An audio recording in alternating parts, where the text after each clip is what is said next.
नमस्ते मेरे प्यारे भाई और बहनों।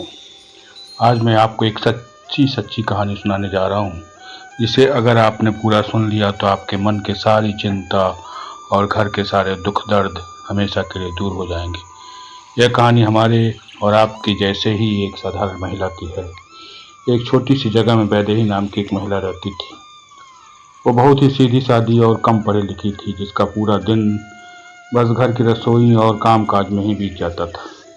सुबह सबसे पहले उठकर चाय नाश्ता बनाना, झाड़ू पोछा करना और रात को सबके सोने के बाद रसोई को समेट कर सोना। बाहर से तो सब कुछ ठीक था, लेकिन वैदेही अंदर ही अंदर बहुत परेशान रहने लगी थी। उसके पति की कमाई कम थी और महंगाई के इस जमाने में रोज रोज का राशन, दूध का बिल, बच्चों की स्कूल की फीस जुटाना भारी पड़ जाता था। जब भी वह पति से पैसों की बात करती तो घर में बहस और क्लेश शुरू हो जाता था। सिर्फ यही नहीं, घर में सास बहू की छोटी छोटी बातों पर अनबन होने लगती थी। वैदेही कितनी भी अच्छे खाना बना ले, कितना भी सेवा कर दे, लेकिन सास को कभी उसका काम पसंद ही नहीं आता था। ऊपर से बच्चे भी हाथ से निकलते जा रहे थे। दिन भर मोबाइल में लगे रहना, पढ़ाई पर ध्यान न देना और बात बात पर चिढ़ जाना। वैदेही रात रात भर सो नहीं पाती थी। वो अंधेरे में अकेले बैठ कर रोती और सोचती कि हे भगवान, मैं सुबह से रात तक इस घर में खटती हूँ, अपनी कोई इच्छा पूरी नहीं करती, फिर भी इस घर में कोई मुझसे खुश क्यों नहीं रहता। मेरी किस्मत में इतना दुख क्यों है। एक दिन उनके मोहल्ले में एक बहुत पहुँचे हुए संत महाराज आए। वैदेही रोती ही उनके पास गई और बोली, बाबा मैं बहुत दुखी हूँ। मैं ज़्यादा पढ़ी लिखी नहीं हूँ कि बड़े बड़े मंत्र पढ़ सकूँ, संस्कृत के श्लोक बोल सकूँ या कठिन व्रत कर सकूँ। मुझे कोई ऐसा सीधा साधा सरल रास्ता बताइए जिससे मेरे घर का यह क्लेश मिट जाए और मेरे मन को शांति मिले। बाबा ने मुस्कुराकर कहा, बेटी जब इस संसार में कोई भी माँ बहन संकट में होती है तो भगवान उसकी पुकार जरूर सुनते हैं। तुझे कोई कठिन पूजा नहीं करनी है। तेरे घर में जो हनुमान चालीसा और रामायण है, उसी में तेरे हर घर का इलाज है, हर दुख का इलाज है। मैं तुझे कुछ ऐसी चौपाइयाँ बताता हूँ जिन्हें तू रसोई में रोटी बेलते हुए या झाड़ू लगाते हुए भी मन में बुदबुदा सकती हो। बाबा ने कहा, बेटी जब भी घर में कोई बहस हो रही हो, ताना मार रही हो या पति बिना बात के गुस्सा कर रहा हो, तो उस समय पलट कर जवाब देने के बजाय अपने मन को शांत रखना और काम करते करते बस इस चौपाई को बार बार दोहराना। सब सुख लहई तुम्हारी सरना, तुम रक्षक काहू को डरना।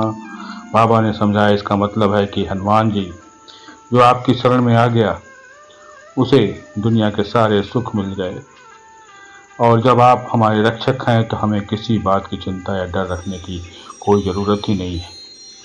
वैदेही ने ऐसा ही किया। जब भी सास उस पर गुस्सा करती या घर में तनाव का माहौल होता, वो चुपचाप रसोई में चली जाती और रोटी बनाते बनाते मन ही मन बोलती, सब सुख लहै तुम्हारी सरना, तुम रक्षक का को डरना। जानते हैं क्या हुआ? मात्र 7 दिनों के अंदर उसका मन इतना शांत हो गया कि उसे किसी की कड़वी बात का बुरा लगना ही बंद हो गया। जब उसने पलट कर जवाब देना बंद किया तो घर का आधा क्लेश अपने आप शांत हो गया। बाबा ने दूसरा उपाय बताया, बेटी अगर पति के काम में बरकत न हो या बच्चे मोबाइल छोड़कर पढ़ाई पर ध्यान न दें तो शाम को तुलसी के पास या मंदिर में एक घी का दिया जलाकर इस चौपाई को 5 बार बोलना। नासै रोग हरै सब पीरा, जपत निरंतर हनुमत वीरा, संकट ते हनुमान छुड़ावै, मन क्रम वचन ध्यान जो लावै।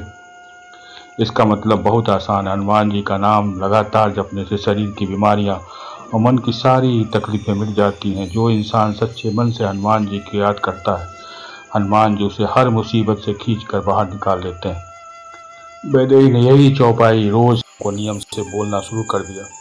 धीरे धीरे घर में एक चमत्कारी बदलाव होने लगा। उसके पति को काम में मुनाफा होने लगा, जिससे पैसों की तंगी दूर हो गई, और जो बच्चे दिन भर चिड़चिड़े रहते थे उनका मन भी शांत होने लगा और वे खुद से अपनी पढ़ाई करने लगे। बाबा ने आखिरी बात कही, बेटी जब कभी जिंदगी में ऐसा मोड़ आए कि समझ ना आए कि क्या करें, घर कैसे चलाएं, तो रामायण की इस बात को याद रखना।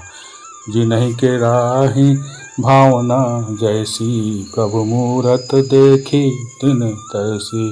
जिनके रही भावना जैसी, प्रभु मूरत देखी तिन तैसी। यानी जैसी हमारी सोच होगी भगवान हमें वैसा ही सहारा देंगे। अगर हम सुबह से शाम तक बस दुखों का रोना रोएंगे तो घर में उदासी ही रहेगी, लेकिन अगर हम भगवान पर भरोसा रखेंगे तो वह खुद आकर हमारा रास्ता आसान कर देंगे। मेरी प्यारी बहनों, कुछ ही महीनों वैदेही का पूरा घर स्वर्ग जैसा बन गया। जो सास पहले हमेशा कमियां निकालती तब वैदेही की तारीफ करने लगी। जो घर पहले रोना धोना और क्लेश से भरा रहता था वहाँ अब खुशहाली आ गई। इस कहानी में हमें यह सीख मिलती है कि एक औरत ही पूरे घर की लक्ष्मी और शक्ति होती है। अगर आप हिम्मत हार कर बैठ जाएंगे तो पूरा परिवार बिखर जाएगा। इसलिए आज से ही चिंता करना छोड़ दीजिए। जब भी आप रसोई में खाना बनाएं, कपड़े धोएं या खाली बैठे रहें, रोने के बजाय हनुमान जी की इन सरल चौपाइयों को गुनगुनाती रहिए। जब आपकी रसोई में भगवान के नाम का जप होगा तो उस अन्न को खाकर पूरा परिवार की बुद्धि अपने आप सुधर जाएगी। बजरंगबली बहुत दयालु होते हैं। वे अपने घर बेटी और माँ के आंसू पोंछने जरूर आते हैं। प्रभु आप सभी के कष्ट को दूर करें। जय श्री राम, जय हनुमान। और दोस्तों, अगर यह वीडियो आपको अच्छा लगा हो तो लाइक कर दीजिएगा, साथ ही सब्सक्राइब जरूर कर दीजिएगा अगर आप इस चैनल में नए हैं। धन्यवाद।